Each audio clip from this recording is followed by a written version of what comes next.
जय गुरुदेव। जय गुरुदेव नाम किसका? प्रभु का शुभ और पावन नाम। जय गुरुदेव। परम पूज्य परम संत बाबा जय गुरुदेव जी महाराज के चरणों में कोटान कोटि बार नमन प्रणाम करते हुए यह विनय विनती करते हैं कि हम सभी की जीवात्माओं को इस काल माया के देश से छुड़ा करके अपने निज धाम सतलोक सचखंड ले चलें। साथ ही साथ पूज्य महाराज जी के चरणों में कोटान कोटि बार नमन प्रणाम करते हुए यह विनय विनती करते हैं कि हम सभी जीवात्माओं पर अपनी दया दुआ बनाए रखें। हम सभी जीवात्माओं पर अपना मार्गदर्शन देते रहें। बोलिए जय गुरुदेव। प्रेमी भाई बहनों, आज नवरात्रि का प्रथम दिन है। और नवरात्रि क्या है? संत मत के अनुसार नवरात्रि का महत्व क्या है? नवरात्रि कहते किसे हैं? नवरात्रि का हमारे जीवन में महत्व क्या है? इसको समझना अति महत्वपूर्ण है। हम और आप इस संसार में होली बनाई गई, दिवाली बनाई गई, रक्षाबंधन बनाया गया, नवदेवी बना दी गई। ये जो तीज त्योहार हिंदू धर्म के अनुसार हमारे जीवन में हैं, जिन्हें हम मानते हैं अपने जीवन में, वो हैं क्या? अगर हम इनके अर्थ को समझ लें संत मत के अनुसार, ऐसे तो दुनिया में जो पंडित हैं, जो ब्राह्मण हैं, उन्होंने अपने फायदे के लिए बहुत कुछ बता दिया कि ये करना चाहिए, वो करना चाहिए, ऐसे व्रत करना चाहिए। लेकिन हम लोग संत मत पे हैं, हम लोग संत पथ पर चल रहे हैं। यानी ये संतों का रास्ता है जिस पे संत और उनके शिष्य चल कर के अपने निज धाम सतलोक सचखंड तक पहुँचते हैं। उस पे चलने के लिए हमको पहले ये समझना पड़ेगा कि ये है क्या, ये रास्ता क्या है। इस रास्ते पे जगह जगह आपको तीज त्योहार मिलेंगे, जगह जगह अलग अलग चीज़ें मिलेंगी। ये संत मत के अनुसार इनमें हमें कैसे अपने आप को सम्मिलित करना है और कैसे हमें कदम दर कदम आगे बढ़ते चले जाना है। तो ये है नवरात्रि। ये नवरात्रि और इसका पहला दिन है आज। बताया गया है, एक पौराणिक कथा के अनुसार बताया गया कि एक महिषासुर नाम का राक्षस हुआ, जिसका नाम था महिषासुर। उसने बहुत तपस्या किया, बहुत तप किया, जप किया, और उसने शंकर भगवान को प्रसन्न किया। किसको प्रसन्न किया? शंकर भगवान को। प्रसन्न करने के बाद भोले बाबा ने कहा कि मांग लो, वरदान मांग लो, क्या चाहते हो? तो महिषासुर ने कहा, हमको ऐसा वरदान दीजिए कि कोई भी सुर नर मुनि और राक्षस हमको मार ना सकें। जैसे ही उसने कहा तो शंकर भगवान ने कहा तथास्तु, मतलब कि ऐसा ही होगा। जैसे ही उन्होंने कहा ऐसा ही होगा, तथास्तु किया। अब तो शंकर भगवान खुद संकट में पड़ गए। क्यों? क्योंकि वो भी देवता, और देवता उनको हरा नहीं सकता। ना कोई जो है उनको मनुष्य हरा सकता, ना कोई राक्षस हरा सकता, ना कोई मुनि हरा सकता। मतलब एक तरफ से वो भगवान से भी बड़ा भगवान बन गया। कोई भी उसे हरा नहीं सकता। धीरे धीरे पहले तो उसने इस मृत्यु लोक में धीरे धीरे अपने पैर फैलाए, यहाँ के लोगों को मारना कूटना शुरू किया, कब्जा करना प्रारंभ किया। और इसके बाद में उसने नज़र उठा के देखा कि देवी देवता भी हमारा कुछ कर नहीं सकते, तो चढ़ गया ऊपर और जाकर के स्वर्ग पे उन्होंने जो है आक्रमण कर दिया, वैकुंठ पे उसने आक्रमण कर दिया, और इसके बाद में ब्रह्मलोक पे आक्रमण कर दिया, विष्णु लोक पे आक्रमण कर दिया, और जिन्होंने वरदान दिया था भोले बाबा उनके लोक पे भी, शिव लोक पे भी आक्रमण कर दिया। अब सब जो है भयभीत घूम रहे, वो जहाँ जाता हाहाकार मचा देता। अब सुर नर मुनि और राक्षस सब के सब जो है त्राहिमाम करने लगे। अब देवताओं में सबसे बड़ा पद अगर जैसे मानी चलिएगा, यहाँ पर किसी को अगर कोई समस्या हो जाए तो हम लोग क्या करते हैं, पहले अपने सामने जो होता है उससे कहते हैं, अपने कलीग से कहते हैं, आसपास वालों से कहते हैं, उससे बड़े पद पे जो बैठा है उसको बताते हैं, फिर उससे बड़े पद पे जो बैठा है उसको बताते हैं। अब देवताओं के जो है राजा बताए जाते हैं इंद्र। अब इंद्र खुद जो है बेचारे फंस गए, अब वो खुद भागने लगे। अब क्या हुआ, अब पहुँचे ब्रह्मा जी के पास में। ब्रह्मा जी ने कहा हमको तो खुद ही वो मार के गया है, हम भी उसका कुछ नहीं कर पाए। तो उन्होंने चलो विष्णु लोक में चलो। अब ब्रह्मा समेत विष्णु लोक में पहुँचे, तो विष्णु लोक में जैसे ही पहुँचे तो विष्णु भगवान ने कहा भैया हमको भी उसने कूट के गया, हमको भी मार के गया, यहाँ से लूट पाट करके गया, मैं कुछ कर नहीं पाया, उसका सामना नहीं कर पाया। तो कि चलो शंकर जी के पास में चलो। शंकर जी के पास में गए तो वहाँ भी शंकर जी भी हाथ जोड़े खड़े कि भैया हमने वरदान तो दिया, हम ही को यहीं पे उसने हाहाकार मचा दिया, नंदी बाबा को उठा के फेंक दिया। यानी किसी का बस जो है महिषासुर के ऊपर चल नहीं पा रहा। जब किसी का बस महिषासुर के ऊपर चल नहीं पा रहा, सब में हाहाकार मचा हुआ, त्राहिमाम मचा हुआ, तो क्या किया, अब जो है तीनों देवों ने मिलकर के अपनी माता को याद किया। किसे याद किया? क्यों? क्योंकि ब्रह्मा विष्णु महेश से ऊंचा कौन में बैठा हुआ है? लिंग चक्र पे बैठे हुए हैं ब्रह्मा जी, नाभि चक्र पे बैठे हुए हैं विष्णु भगवान, हृदय चक्र पे बैठे हुए हैं आपके शंकर भगवान, और यहीं पे ऊपर कौन बैठा है? आपकी आद्या माँ शक्ति। यानी इन तीनों बच्चों की माँ हैं, आद्या माँ शक्ति बैठी हुई हैं।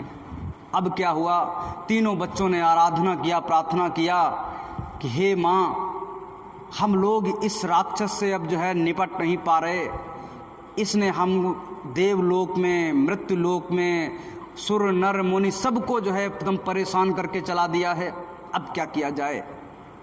तो आद्या माँ शक्ति ने कहा कोई नहीं, मैं आ रही हूँ।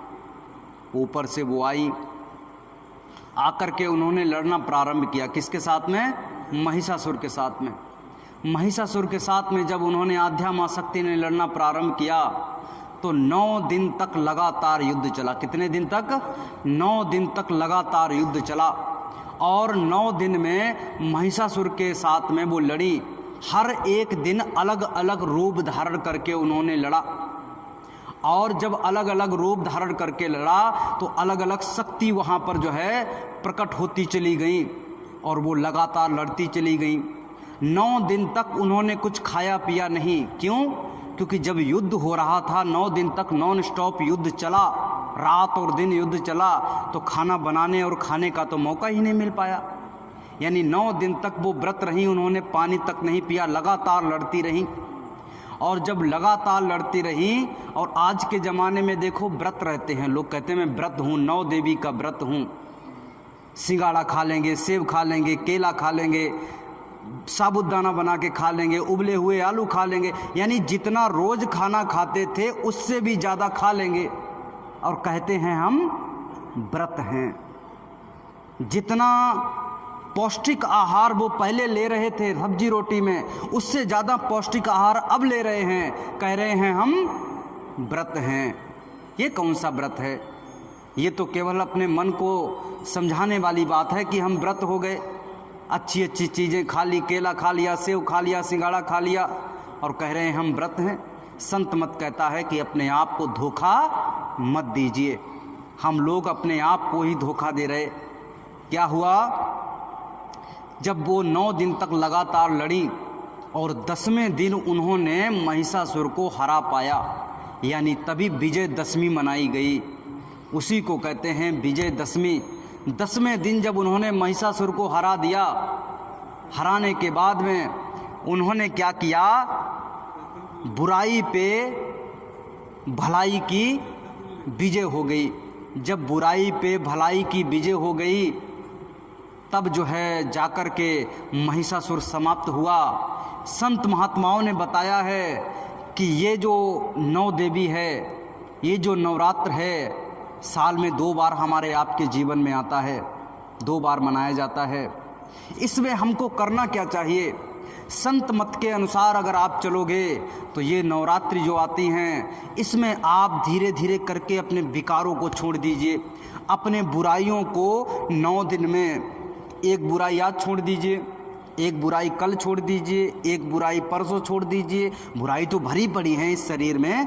धीरे धीरे धीरे धीरे एक एक बुराई छोड़ने की कोशिश कीजिए कि आज मैं ये नहीं करूँगा, आज मैं क्रोध नहीं करूँगा, आज मैं लोभ नहीं करूँगा, आज मैं बुराई नहीं करूँगा, आज एक दूसरे की निंदा चुगली नहीं करूँगा, आज मैं एक दूसरे से ईर्ष्या नहीं करूँगा। ये भावनाएं, ये चीज़ें जब हमारे अंदर में धीरे धीरे धीरे धीरे आना प्रारंभ हो जाएंगी, उसी का नाम है नवरात्रि। नवरात्रि में हमको क्या करना है? धीरे धीरे 9 दिन में व्रत जो है वो अपने बुराइयों को चढ़ा कर के व्रत रखना है कि आज मैंने इस चीज़ का व्रत कर लिया, आज मैं इस चीज़ को जो है अपने अंदर में आने नहीं दूंगा। उसी का नाम व्रत है। कोई भूखे रहने का नाम व्रत थोड़ी है। भगवान आपके अंदर में बैठा हुआ है। गुरु महाराज ने ये कहा था कि जैसे अपने आप को स्वस्थ रखने के लिए महीने में 15 दिन में 1 दिन खाना मत खाइए। उसको व्रत नाम मत दीजिए कि हम व्रत रह रहे हैं। उन्होंने कहा महीना में 15 दिन में 1 बार खाना मत खाइए। ये जो आपका लीवर है, रोज़ आप इसमें कूच कूच के खाते रहते हो, बेचारे इसको भी तो आराम मिलना चाहिए।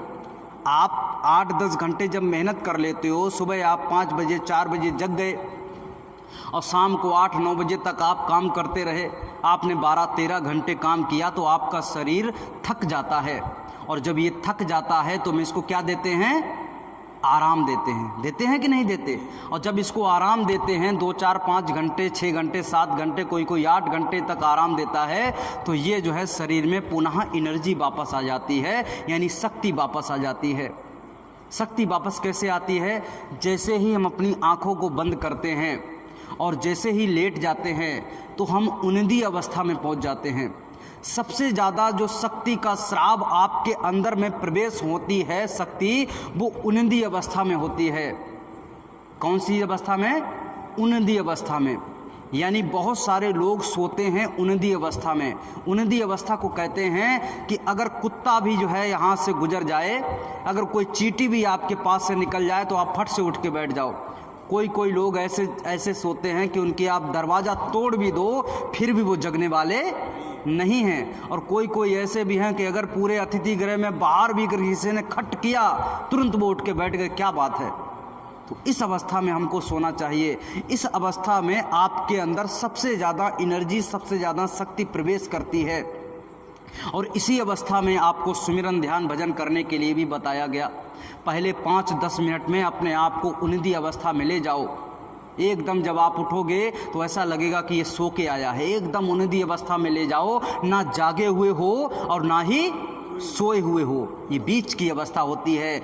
इसी अवस्था में आपको सुमिरन, ध्यान, भजन करना है। इस अवस्था में आप दुनिया से कनेक्टिविटी टूट जाएगी आपकी, और अपने आप से कनेक्टिविटी यानी जीव आत्मा से आपकी कनेक्टिविटी जुड़ जाएगी। और वो जो है परमात्मा को याद करोगे तो परमात्मा के साथ में भी जुड़ना प्रारंभ हो जाएगी। तो क्या हुआ? बुराई पे अच्छाई की जीत हो गई। अब जब बुराई पे अच्छाई की जीत हो गई तो बुराइयों को धीरे धीरे धीरे धीरे हमें छोड़ना है। आज 9 देवी का पहला दिन है। आज आप प्रतिज्ञा कीजिए कि आज हमने ये वाली बुराई छोड़ दी। अलग अलग व्यक्ति के अंदर में अलग अलग बुराई हो सकती हैं, तो बुराइयों का त्याग करना ही व्रत है। लेकिन खाना पीना छोड़ना, इसका नाम व्रत नहीं है।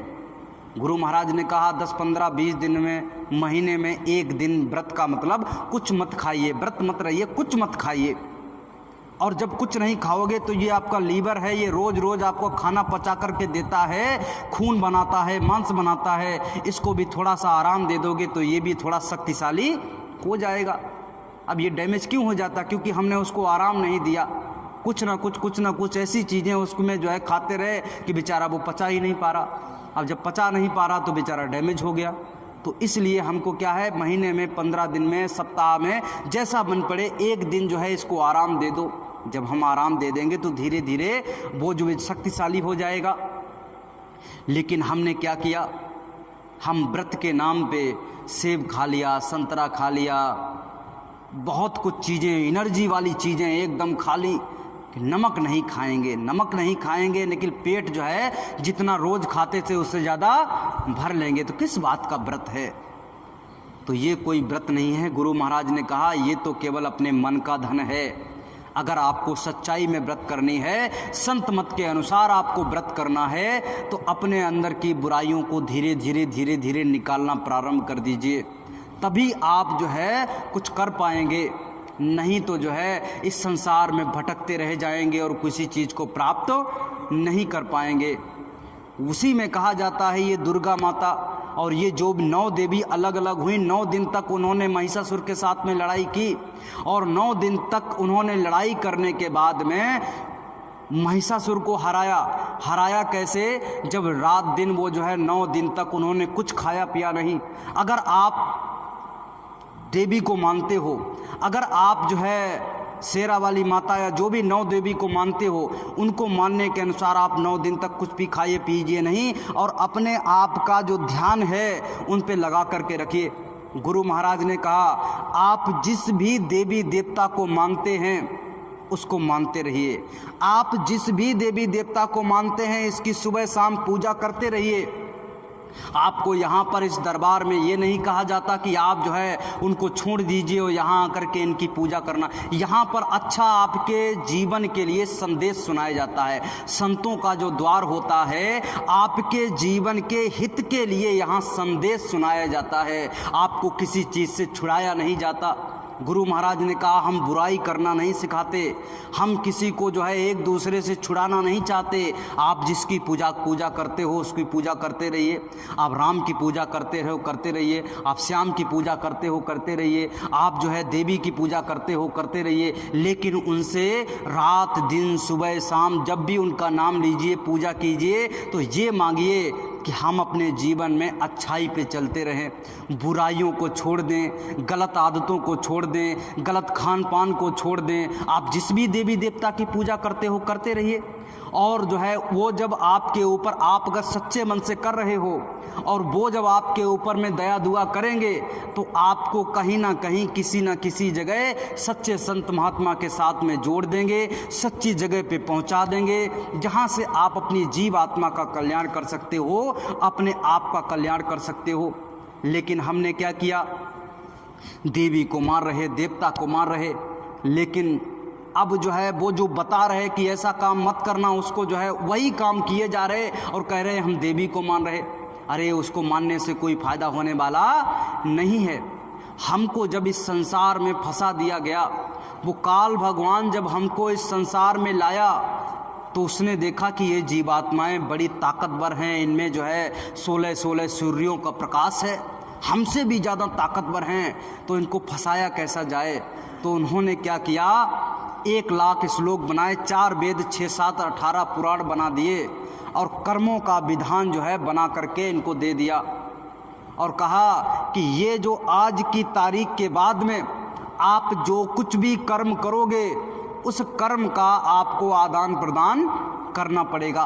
अच्छा करोगे तो अच्छा फल मिलेगा और बुरा करोगे तो बुरा फल मिलेगा। लेकिन आज के बाद अगर आपने कोई भी कर्म किया, इस संसार में आप हैं, या तो अच्छा करोगे या तो बुरा करोगे, कोई ना कोई कर्म तो करना ही पड़ेगा। और जैसे ही हमने कुछ ना कुछ कर्म किया, समझ लीजिए हमने उसके जाल में फंस गए। दोनों तरफ से उसने जाल बिछा रखा है, अच्छाई करोगे तो फंस जाओगे और बुराई करोगे तो फंस जाओगे। अब उसने कहा दोनों जालों में हमने आपको फंसा लिया, अब आपको यहाँ से निकलने नहीं देंगे। निकलने के लिए आपको संत और महात्मा चाहिए, वो आपको रास्ता बताएंगे कि इन दोनों जालों से कैसे बचा जा सकता है। संत महात्मा जैसे कृष्ण भगवान के साथ में उद्धव जी रहे। कब से रहे? जब वो पैदा हुए थे, लंगोटी भी नहीं पहनते थे, उन्हें लंगोटिया यार बोला जाता था। यानी जब वो लंगोटी भी नहीं पहनते थे तब से वो एक साथ में रहे। और जब कृष्ण भगवान इस संसार से जाने लगे तो कहने लगे हमारे साथ में चलिए, हमको भी साथ में ले चलिए। कहने लगे आपको साथ में नहीं ले जा सकते। कहते कि क्यों? मुझे क्यों अपने साथ में नहीं ले जा सकते? कि आपको आदेश नहीं है, हमको जितना आदेश मिला है उसके अनुसार हम काम कर रहे हैं। मतलब उनके ऊपर भी कोई है, यानी उनके ऊपर भी कोई है और वो भी किसी न किसी के आदेश पे यहाँ पर आए थे। तो उन्होंने कहा जितना आदेश मिला भैया हम उतना काम कर रहे और हम अपना काम करके जा रहे। हम तो आपको समझ रहे थे कि आप भगवान हो और आपके साथ में हम जो है साथ में चले जाएंगे। कहने लगे ठीक है, आप तो समझते रहे तो हमें पहले बता देते। कि पहले कैसे बता देते? अगर हमारे दोस्त आप रहे हो तो आपको हम जो है रास्ता बताए दे रहे हैं, मार्गदर्शन बताए दे रहे हैं। मार्गदर्शन क्या है? कि आप यहाँ से चले जाइए और जो है बद्रिका आश्रम में किसी न किसी तत्वदर्शी महात्मा को खोज कीजिए और वो आपको जो रास्ता बता देंगे तो वो रास्ता लेकर के सुमिरन ध्यान भजन कीजिए, तब आपकी जीवात्मा का कल्याण होगा, तब आप जो है हमारे यहाँ पे आ सकते हैं। कहने लगे कि अब तो हमारा शरीर जर्जर हो गया, बैठने की तथा नहीं रही। अब आप बता रहे हो सुमिरन ध्यान भी भजन कीजिए, योग कीजिए, साधना कीजिए। कहने लगे संत महात्माओं के शरण में जाओ, उनके शरण में जाओगे तो कुछ ना कुछ आपको मिल जाएगा। कहा जाता है कि अगर चलते चलाते भी अगर कुछ कर लिया जाए, गुरु महाराज ने एक बार अपने आश्रम पे बहुत सारे बुजुर्ग लोग गए गुरु महाराज के पास में, कहने लगे अब तो हमारा शरीर जर्जर हो गया, अब हम कुछ नहीं कर सकते, चल फिर नहीं सकते। अब बताइए आपका दर्शन करके, आपसे नाम दान लेके हम कैसे हमारा तारण होगा? आप तो करते साधना करनी पड़ेगी। गुरु महाराज ने कहा कि भाई आपको कुछ ना कुछ तो मिल जाएगा ना। चलते चलाते भी अगर दिन का भूला हुआ रात को घर आ जाए तो उसे भूला नहीं कहते। इसी प्रकार से हम और आप हैं। अगर पूरी जिंदगी चली गई कोई बात नहीं, लेकिन आज लास्ट में आप अपने जीव आत्मा के कल्याण के लिए संत महात्माओं के अगर द्वार पे पहुंच गए तो कहा है श्री कबीरदास जी ने, भक्ति बीज बिन से नहीं चाहे जुग बीते अनंत, ऊंच नीच घर जन्म ले रहे संत का संत। उन्होंने कहा कि चलते चलाते भी आपने अगर नामदान ले लिया, आपने रास्ता ले लिया, आपने खड़े होकर के, बैठ करके, लेट करके, जैसे भी आप पे बन पड़ा, आपने गुरु का नाम लिया, उनके बताए हुए रास्ते पे चले तो आपका एक मार्ग प्रशस्त हो गया। आपने अपने महल बनाने के लिए नींव खोद ली। अब जब नींव खोद ली है तो उसमें जो है धीरे धीरे दीवार भी बन जाएगी और महल भी बन करके तैयार हो जाएगा। उसके लिए 1 जन्म लगेगा, 2 जन्म लगेगा, 3 जन्म लगेगा, 4 जन्म लगेगा। संत महात्मा तो 7-7 जन्म तक का आपका ठेका लग कर रखे हैं कि आपको यहाँ से निकाल करके मानेंगे, आपका महल बनवा करके मानेंगे। चिंता करने की आवश्यकता नहीं है। आपको किसी न किसी संत महात्मा के यहाँ पे, किसी न किसी अच्छे सत्संगी के यहाँ पे जन्म दिलवा देंगे और फिर से आपसे भजन करवाना प्रारंभ कर देंगे, फिर से अपने घर जाने के लिए मेहनत करवाना प्रारंभ कर देंगे और जहाँ से आपने छोड़ा था वहीं से आपका आगे का मार्ग शुरू हो जाएगा। इसीलिए चिंता करने की आवश्यकता नहीं है, जितना बन पड़े उतना करते चले जाओ। तो वो जो है उद्धव जी बेचारे गए और जा कर के उन्होंने सुमिरन ध्यान भजन करना शुरू किया। धीरे धीरे संत महात्माओं की अगले जन्मों में कृपा होती चली गई होगी और वो यहाँ से निकल गए होंगे। इसीलिए हमको और आपको चाहिए कि जो गुरु महाराज ने हमको बताया है बस उनके वचनों को मानते हुए उन पे चलने की आवश्यकता है। लेकिन हम और आप क्या करते हैं? वचनों को नहीं मानते, अपनी मनमानी करने लगते हैं कि हम जो है, हमें जो सही लगता है वो करेंगे, हमें जो सही लगता है। हम हैं कौन? हम अगर जीव आत्मा हैं और तो आपकी जीव आत्मा तो सोई पड़ी है। गुरु महाराज ने कहा है अपनी जीव आत्मा को जगाना है, यानी इसके मतलब यही है कि आपकी जीव आत्मा सोई पड़ी है। जब आपकी जीव आत्मा सोई पड़ी है तो आप कह रहे हो मुझे जो सही लगता है, तो मैं हूँ कौन? यानी मैं, ये मन है। कौन है? ये मन है, और मन अपने ऐसे कर्म आपसे करवाएगा कि यहाँ से आपको निकलने नहीं देगा। मन और माया दोनों मिलकर के आपको ठग रहे हैं। क्या कर रहे हैं? ठग रहे हैं। कहा गया है माया तो ठगनी भई, ठग लिया देश विदेश, जा ठगने ठगनी ठगी, ताको ले आदेश। ये मन और माया क्या है? ठग हैं। और ये क्या ठग रहे हैं? हमारा समय, जो भी हमको जीवन में समय मिला है, श्वासें मिली हैं, ये हमारे समय को, हमारी श्वासों को धीरे धीरे धीरे धीरे ठगते चले जा रहे, और हम जो है क्या होते चले जा रहे? गरीब होते चले जा रहे। बच्चों का जन्मदिन मनाया जाता है, वो करे आज 5 साल का हो गया, जब केक ले आए और उसका जन्मदिन मनाया। कोई कहता है ये 10 साल का हो गया, केक ले आए, केक काटा, लड्डू पेड़ा बांटे और खूब खुशियां मनाई कि देखो ये 10 साल का हो गया। लेकिन ज़रा गौर कीजिए, संत महात्मा कहते हैं कि आप जन्मदिन मनाते हो, खुशी हो रहे हो, लेकिन इसमें खुश होने की बात कौन सी है?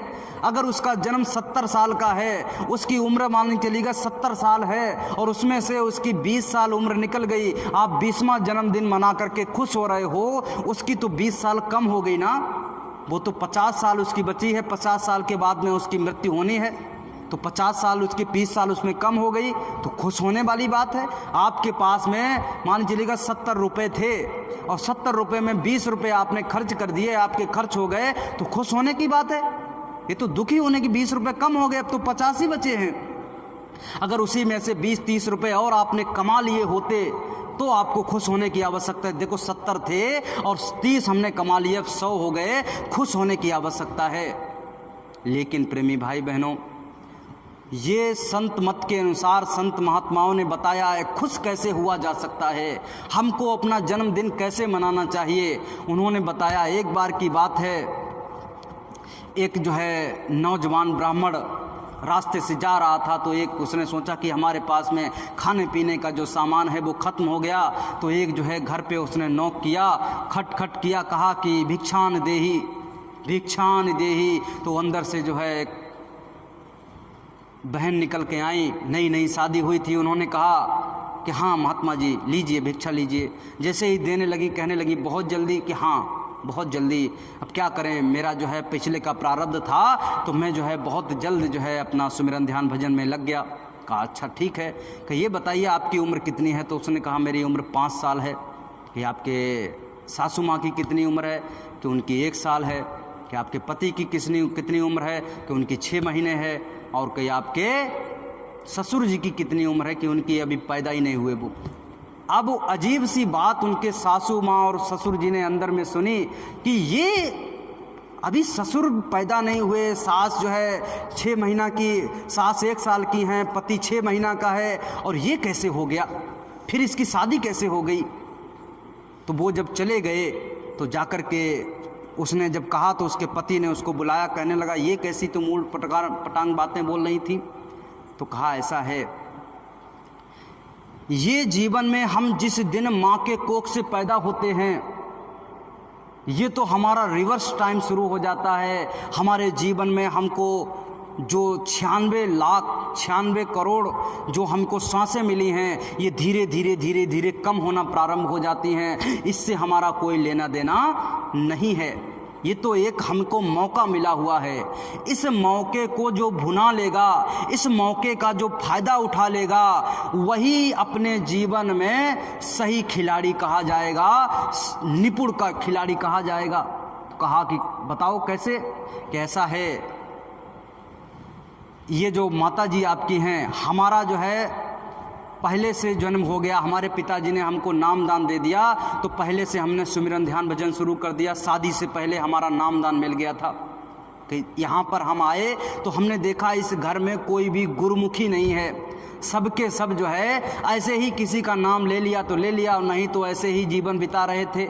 तो हमने समझा बुझा करके अपनी सास को सबसे पहले लिवा गए, तो उसको जो है उनको कितना साल हो गया? 1 साल हो गया।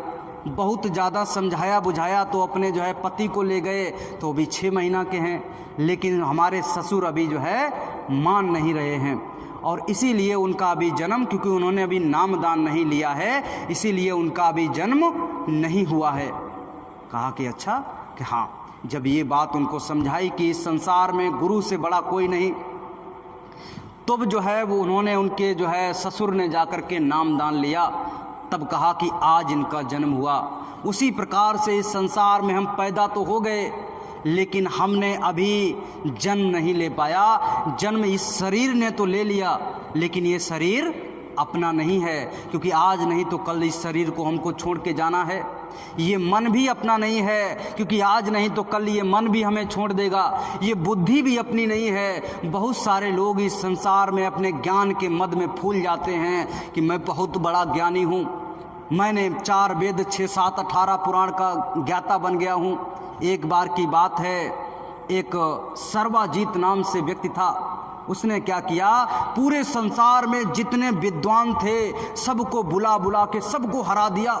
एक बैलगाड़ी रखता था और उसी में 4 वेद 6 7 18 पुराण गीता रामायण जितने वेद शास्त्र थे सारे के सारे भर करके और घूमता था। क्यों? क्योंकि अगर कोई पूछता कि आप सही कह रहे हो कि गलत कह रहे हो, तो तुरंत वेद पुराण उठा करके दिखाता, देखो फला पेज पे ये लिखा है कि नहीं लिखा है, यानी लिखित रूप में आपको प्रमाण दे देता था। उसका नाम था सर्वाजीत। पूरी दुनिया के सभी विद्वानों को जब हरा दिया तो घर पे लौटा, और घर पे लौटने के बाद में उसने क्या किया, अपनी माँ से कहा कि माँ, आज मैंने पूरी दुनिया के सभी विद्वानों को हरा दिया, कोई भी हमारे सामने इस समय टिक नहीं पाया, और हमारा एक नामकरण हो गया है सर्वाजीत। क्या नामकरण हो गया? सर्वाजीत, यानी सभी को जीत लिया। कहा कि अच्छा तुम सर्वाजीत हो? कि हाँ सर्वाजीत हैं, और मैंने सबको हरा दिया। तो ऐसा करो, हमारी संतुष्टि के लिए एक यहाँ पास में एक महात्मा, छोटे मोटे महात्मा हैं, उनके पास में जाओ, उनको हरा करके आओ, तो मैं समझ जाऊं कि तुम सर्वाजीत हो, तुम जो है सब हर विद्वान को हरा चुके हो। कहने लगे इसमें कौन सी बड़ी बात है। उन्होंने तुरंत अपने बैलों को गाड़ी में लगाया और सारे वेद पुराणों को उसमें अपनी गाड़ी में रख करके और पहुंच गए श्री कबीरदास जी के पास में। जैसे ही वहाँ पर पहुँचे तो कहने लगे, कहाँ गए आपके पिताजी? वो लड़का घर पे मिला, कहा आपके पिताजी कहाँ गए? कि वो उधर बैठे हुए हैं। गए उनके पास में, बेचारे बैठे हुए थे छूटी फूटी चारपाई पे। कहने लगे ये बताइए, हमारी माँ ने कहा है कि आपको हराना है शास्त्रार्थ में। तो श्री कबीरदास जी ने ऐसे नज़र उठा करके देखा, कहने लगे आप तो बहुत बड़े विद्वान लगते हैं। कि हाँ मैं बहुत बड़ा विद्वान हूँ, मेरा नाम है सर्वाजीत। क्या नाम है? सर्वाजीत। मैंने दुनिया के सभी विद्वानों को हरा दिया है, परास्त कर दिया है, कोई भी हमारे सामने टिक नहीं पाया। और मेरी माँ ने कहा है कि हमारी संतुष्टि के लिए यहाँ एक महात्मा जी रहते हैं, ज़रा उनको हरा करके आओ। तो श्री कबीरदास जी कहने लगे आपने तो बड़े बड़े विद्वानों को हरा दिया, मैं तो अनपढ़ आदमी हूँ, अंगूठा छाप, तो मैं तो जो है आपको हरा नहीं सकता। ऐसा कीजिए, मैं अपनी हार स्वीकार करता हूँ। उन्होंने कहा अच्छा, तो कि मेरी माँ को कैसे पता चलेगा कि आपने हार स्वीकार कर ली? उन्होंने तुरंत एक पेज निकाला और उस पर लिखा कि फला फला तारीख को सर्वाजीत ने श्री कबीरदास जी को शास्त्रार्थ में हरा दिया। कहा कि नीचे साइन करो। कि जब अंगूठा छाप हैं कि स्याही लगवा ली, अंगूठा लगवा लिया, अंगूठा लगवा लिया और वो पेज मोड़ करके अपने जेब में डाला और जा करके कहाँ पहुँच गया? अपनी माँ के पास। कहने लगा माँ, अरे आपने कहा था उनको हरा करके आओ, वो तो बेचारे एक शब्द भी मेरे सामने बोल नहीं पाए, पहले से हाथ जोड़ करके हार मान लिया। कहा कि अच्छा, कि हाँ। जैसे ही उनके पास में उन्होंने कहा क्या कोई प्रमाण है? कि हम तो जानते थे कि आप प्रमाण मांगेंगे, इस दुनिया के सभी व्यक्ति प्रमाण मांगते हैं लिखित रूप में, देखो मैं लिखित रूप में प्रमाण लाया हूँ। जैसे ही उन्होंने कागज़ निकाल करके माँ को दिया, माँ ने देखा कि अरे, माँ ने कहा कि ज़रा पढ़ के सुनाओ इसमें क्या लिखा है। सर्वाजीत ने जैसे ही पढ़ा, फला फला तारीख को श्री कबीरदास जी ने सर्वाजीत को शास्त्रार्थ में हरा दिया। सर्वाजीत कहने लगा कि मिस्टेक हो गई, गलती हो गई, मुझे लग रहा है कबीरदास जी के जगह पे हमने अपना नाम लिख दिया और अपने नाम की जगह पे उनका नाम लिख गया, मैं दोबारा लिख करके लाता हूँ। तुरंत भाग करके गए और फिर से कबीरदास जी से कहा कि ऐसा हो, मिस्टेक हो गया। तुरंत उन्होंने ऊपर जो है लिखा कि फला फला तारीख को सर्वाजीत ने श्री कबीरदास जी को शास्त्रार्थ में हरा दिया, कि लगाओ अंगूठा। तो उन्होंने फिर से अंगूठा लगा दिया और फिर से वो अपनी माँ के पास में पहुँचे कि अब की बार हमने पूरे होशो हवास में इसमें लिखा है और आप पढ़ो। माँ ने कहा तुम पढ़ के सुनाओ। फिर से उसमें यही लिखा हुआ था कि फला फला तारीख को श्री कबीरदास जी ने सर्वाजीत को शास्त्रार्थ में हरा दिया। अब सर्वाजीत हो गया परेशान, कहने लगा पहली बार भी हमने सही लिखा था और दूसरी बार तो हमने सोच समझ के लिखा, फिर भी कैसे हार गए। उन्होंने कहा कि हार तो इसलिए, ये कोई जादूगर है। माँ से कहने लगे ये बाबा कोई जादूगर हैं और इन्होंने अपने जादू से हमको जो है ये पेज की लिखावट बदल देते हैं। माँ कहने लगी वो जादूगर नहीं है, तू भ्रमित हो गया है अपने ज्ञान के मद में। तुझे लग रहा है कि मैं बहुत बड़ा ज्ञानी हो गया हूँ। तू अभी तक जिससे जिससे मिल कर के आया है वो भी वेद पुराण वाले ही ज्ञानी थे। जैसे पंडित जी हमारे गांव में होते हैं, ऐसे जंत्री रखते हैं और उनके पास में जाओ, कहो कि पंडित जी बारिश नहीं हो रही, तो अगर सूखा पड़ा होगा, बारिश नहीं हो रही होगी तो क्या कहेंगे, जंत्री में एकदम सूखा पड़ा है, एकदम बारिश नहीं होगी। और दूसरे दिन ही एकदम बारिश हो जाए, पानी पानी हो जाए, ताल खेत एक हो जाए और तुरंत वहाँ से निकलें जो है पंडित जी, उनसे पूछिए पंडित जी बारिश का क्या हाल चाल है आपकी जंत्री में। कहेंगे बहुत बारिश है, एकदम पूरी जंतरी गीली पड़ी हुई है, एकदम बारिश ही बारिश है।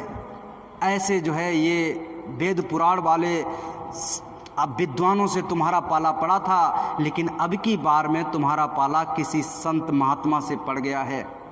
समझो संत महात्मा अलग हैं और जो है ये ज्ञान अलग है। और ये किताबी ज्ञान जब आप यहाँ से निकलने लगोगे, आपकी जीव आत्मा का जब समय पूरा हो जाएगा और आपको काल भगवान के दूत आएंगे और कहेंगे इस मकान मालिक को खाली कर दीजिए, तो आपके धन दौलत माल खजाना, रिश्ते नाते, लड़के बच्चे, खेती दुकान मकान, आपका ज्ञान, ये डिग्री, ये नौकरी, जो कुछ भी है सब कुछ यहाँ साइड में रखवा लेंगे कि रख दो और यहाँ से चुपचाप निकल कर चलो।